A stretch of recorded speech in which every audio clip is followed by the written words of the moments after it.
Marvel's father, Stan Lee, loved DC character Lobo. I don't love him, but I like him a lot. Lobo is the last survivor of his race. The reason he's the last of his kind is quite interesting. He killed his entire race, making him the last one. He's a bounty hunter who travels the universe and is often seen as Superman's villain. Today I'll tell you about his origin. The name Lobo means he who devours your entrails and enjoys it greatly. He was born on the planet Charnia, a peaceful planet where war was unknown. The Charnians were also said to be immortal, able to heal any wound quickly, making them almost immortal. However, Lobo proved they weren't truly immortal by killing every single one of them. As I mentioned, he was born into a peaceful society where war was unknown. As soon as he was born, he bit off the hand of the nurse who delivered him. This made the nurse the first mental patient on Charnia. Lobo knew he was the only one of his kind. However, he wanted to be even more unique, so he decided to exterminate his own race. At 17, Lobo created a plague of creatures that killed every living thing on his planet except for him. He considered this a science project and even gave himself an A+. After that, he became a bounty hunter, traveling across the galaxy. Despite being a fish, he's a master when it comes to his work. Throughout his life, he has fought many superheroes on Earth and in space, and he has defeated most of them. He loves animals, especially space dolphins, which he keeps as pets. He has one daughter and countless sons, but they are all dead now.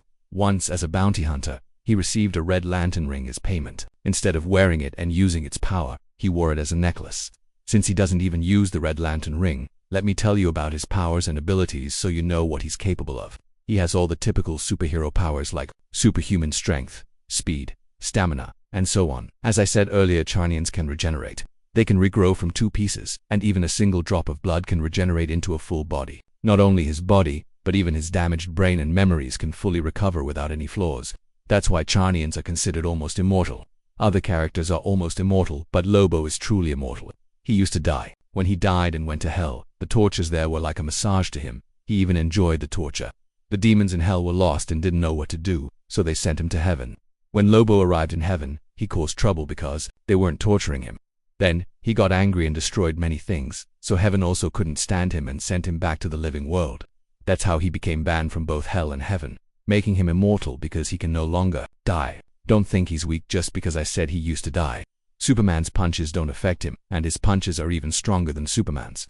His body can withstand any extreme heat or cold. Also, he doesn't need water or air to survive. He can live longer than a tower in space or the atmosphere without eating, drinking, or breathing. And a single drop of his blood can regenerate into another Lobo, allowing him to multiply into thousands of Lobos.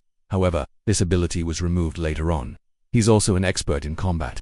After losing to Superman, he often challenges anyone he meets to an arm wrestle. He's also a genius who can create a science project capable of killing an entire planet. His weaknesses are his intense desire to fight, impatience, and lack of teamwork, preferring to do things his own way.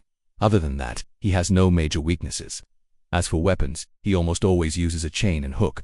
His signature move is riding his flying motorcycle and fighting in space. That's all for this video.